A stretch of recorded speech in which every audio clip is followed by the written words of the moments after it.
Hey y'all, how you doing? Woo, looking a little rough today. So, this is Sally on the Voice. Welcome to Sally on Unmasked, where we talk about what I do to get ready for shows, what I do behind the scenes, and all that kind of good stuff. If you are interested, if you like it, if you love it, please like and subscribe, and you go on this journey with me. So, I'm in the middle of vocal repair. Let me tell you a little bit about my vocal journey. So when I was younger, I actually grew up singing opera. That's kind of what my voice is just made for. And over the years, I started out with bel canto, but as I would find a different teacher, they were more into the SLS style.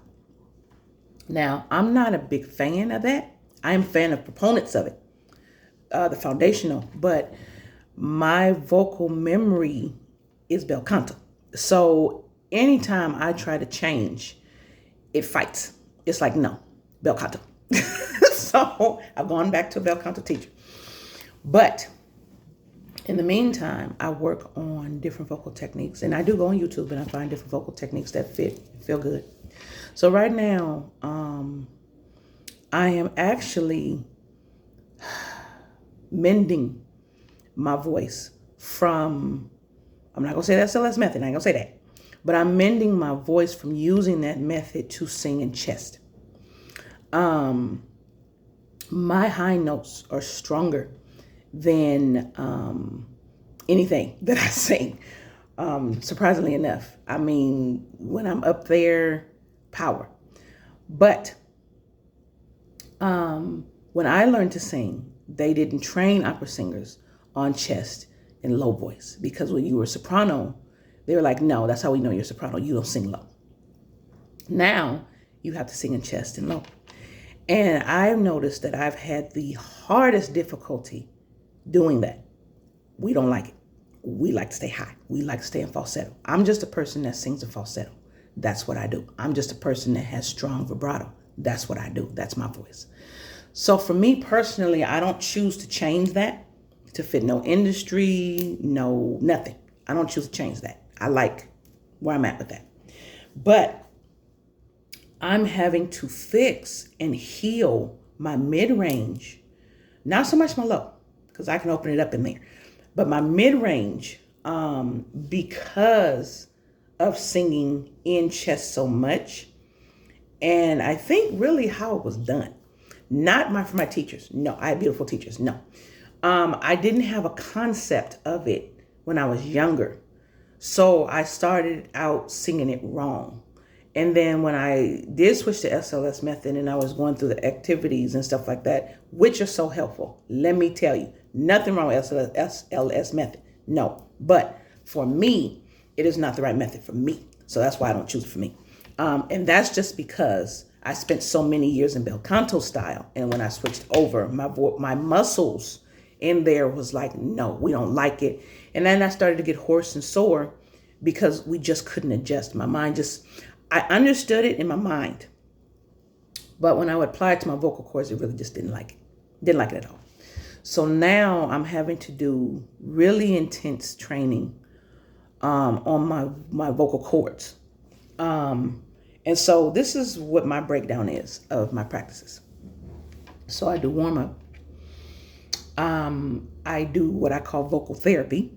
So I find the YouTubes that deal with soreness and wear to revitalize it back.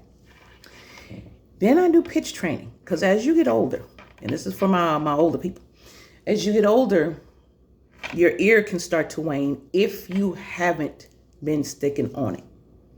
And I ain't gonna lie, I have been a very lazy performer in the aspect of vocal training and keeping up the vocals. I was one of those, like, my voice is there, I'll be able to do it. I don't know. See, I'm older now. And I'm like, yeah, no, you talk a lot every day. I talk a lot every day. I'm in education. And that's my grown-up job. And so I don't utilize my vocal techniques when I'm speaking to people, and I will find it's worn at the end of the day. Also, you must drink a lot of water. I am not a fan of water. So my vocal cords are like, what are you doing? Because I found out that your vocal cords is the last piece of your body to get the actual water and the hydration. So you have to drink a lot of water to keep them hydrated. You can't get it to do what it needs to do if they're not hydrated. That's with anything in your body, right? So I have had to put in my mind habits of what I need to do to support my craft and what I love doing. I had to rethink. So I want you to understand, this is why I'm talking to you. I'm talking to you not only to go through what I do, but I've had to rethink literally my habits of what I'm doing, from what I eat to what I'm drinking, intaking, all of that. I've had to redo that. Now, some people are like, duh. Okay, well, you're a professional singer. I am moving into professional status. So it's not as prevalent to us. Like we'll be busy creating and stuff like that. And I used to do that when I was younger. As I got older though, not so much. Now I am. So as I've been practicing, I've been listening, and I know it's different because through bone conduction. As I've been listening though, I've been like, okay, we need to do this, we need to do this. So pitch correction is one thing I'm noticing that I have to really pay attention to. It wasn't an issue when I was younger, but as I get older and I don't practice pitch correction. So I've been sitting up and working on pitch correction. And I'm finding from my voice, it's strange because when I sing in chest and I still have to be on pitch, tone is way bigger. And it doesn't sound like I'm on pitch, but I'm actually on pitch. It's just the tone is so big. When I'm singing higher notes, since they're thinner and they sound thinner, still big, but they sound thinner, it's easier for me to hear that I'm on pitch than when I am singing in low register. Mid-range, I almost can't hear where I'm at. I noticed, and I'm like, ooh, that means you got to work on your blending more to get that pitch right. And I'm like, okay. So I have a show on Friday evening here in LA.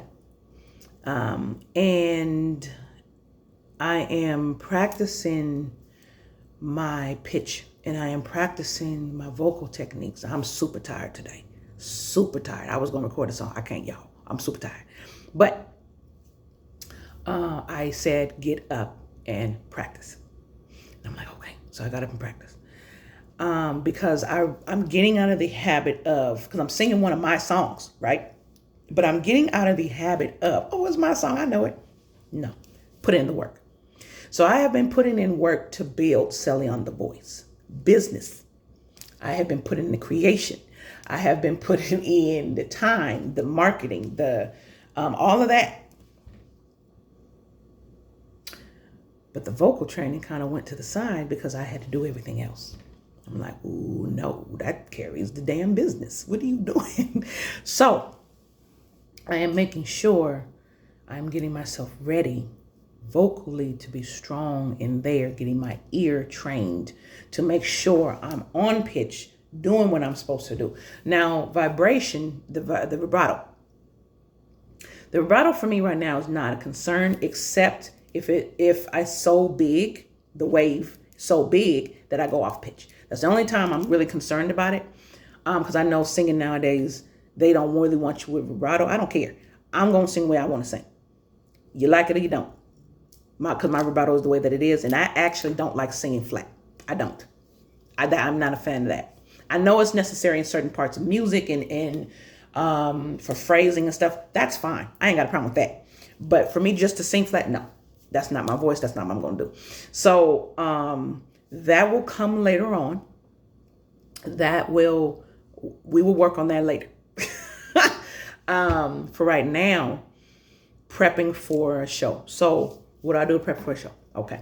1, work on the vocals. Work on the hydration, drinking water.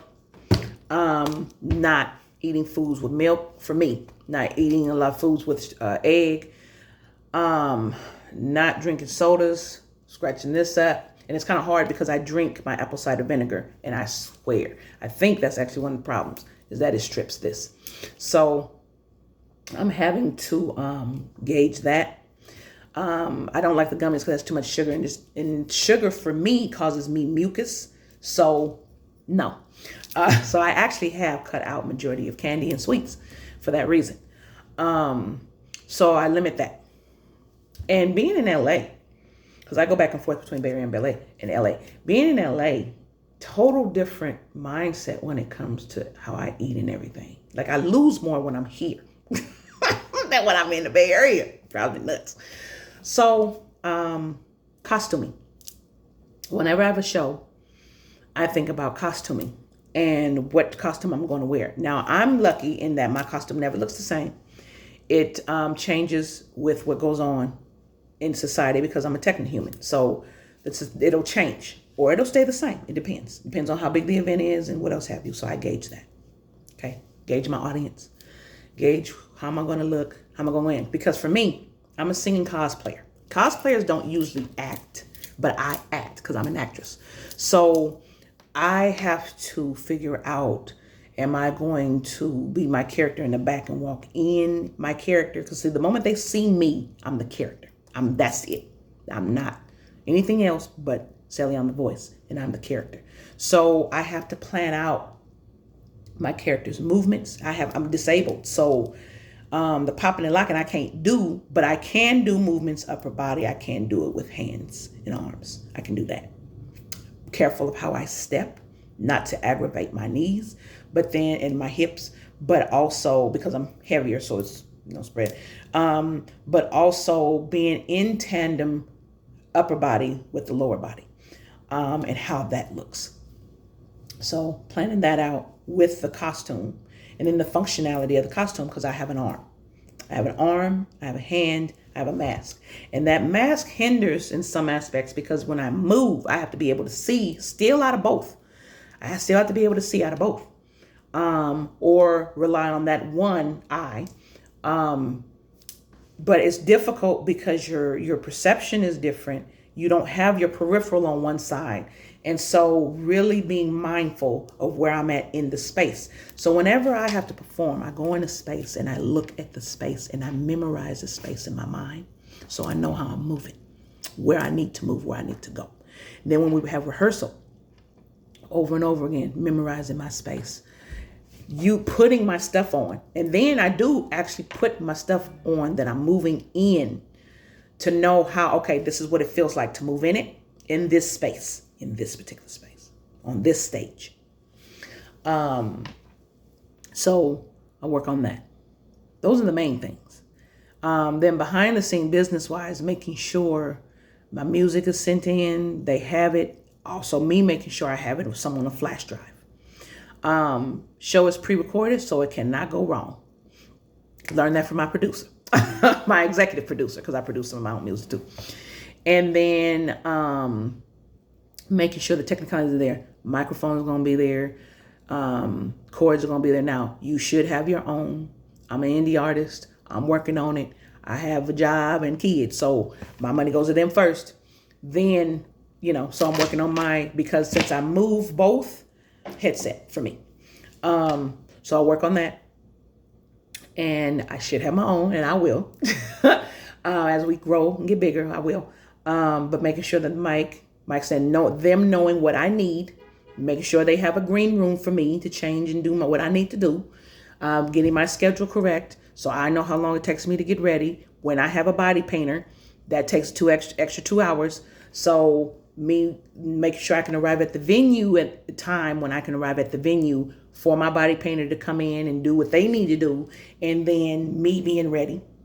I have a get ready system, believe it or not. And my get ready system is I watch my favorite YouTube gamers that make me laugh and make me smile. So I can relax. I don't talk a lot. I reserve my voice. And I learned that when I was singing opera. If I did, ooh, my nana would kill me. So I said, no, okay, shut it down. We don't talk a lot on game day. Definitely nothing heavy to eat. Now, it's not good that I eat after I perform. Now, I'll eat up to a certain number of hours before I perform, and then I don't eat until after I perform, but I will snack. But I'm making sure it's not mucus forming for me. I'm careful what acids I'm taking in. Then I strip my voice and strip the mucus. If I do end up stripping the mucus by accident, I was taught a technique to get a Jolly Rancher. That if you suck on a Jolly Rancher, it actually keeps your mouth and throat moist.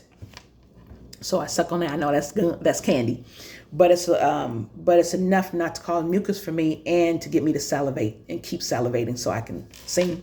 I have my water, I have my throat coat tea. Swear by throat coat tea.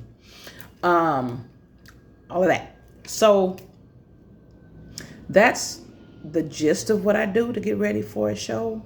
And then every day I'm prepping. So prepping my vocals. So that's mainly what I'm working on right now, is prepping my vocals. As you can hear when I'm speaking. I'm actually speaking in the back of my throat, which I don't understand. Well, I just have vocal techniques. So speaking in the back of my throat. I'm noticing right now. Instead of speaking more toward the front or pushing the air more toward the front. And I'm like, I'm thinking about that as I'm talking to you, because that brings in a lot of air on my vocal cords when I'm speaking in the back. That's also why I sound like I'm an alto when I'm actually a soprano. And I'm like, because I learned the SLS method, so I'm back. I'm forward, but I'm back. When I started opening this up, I started talking in the back. I don't like that, and it dries it out. It's not comfortable. So I'm relearning to kind of speak more in the front, because I'm trying to train myself to push my air to the front so that when I'm breathing, and I'm supposed to be out here, that's what we call singing out here, in the front, it's rote. I'm used to it already, because I had to learn how to talk back there. I don't like talking back there. So I'm learning how to re-put it forward like we do in opera. So that's kind of a little bit what I'm going through this week and practicing on this week. And going to be a very interesting event. Actually performing for a kink event. Super excited. But I'm fully clothed. So love that. Totally different type of power. Totally different type of movement when you do that. I learned from the Casey experience. Thank you, Miss Casey. Love you. So I love that. I love when she gave me that bit of advice, and I was like, I'm going to use that. And so I'm super excited to be performing for that. I do it in the Bay Area. This is my first time doing it in LA, so I'm super excited to perform for it. And I want to say this, even if you're only singing one song, you still give it 130,000%. Doesn't matter. If they see you for that short amount of time, 5 minutes, 3 minutes, whatever, you make sure they remember you, period. You make sure they remember the voice. You make sure they remember the performance. You make sure they remember you. So I only have one song, but I go through all of that because, for this very reason, I don't care if I'm on for 1 minute. The fans deserve to have 1,000%. They deserve to experience the experience of you, me, and whoever else is performing. So they deserve to get the real experience of Celion the voice. That is one of your selling points. So I make sure,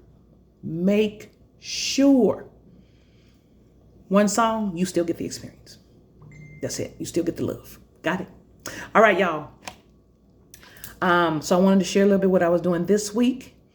I will have a video for you next week of what we're going to be working on in particular and working on it. And then I will have another song for you. Take care, y'all. Bye-bye.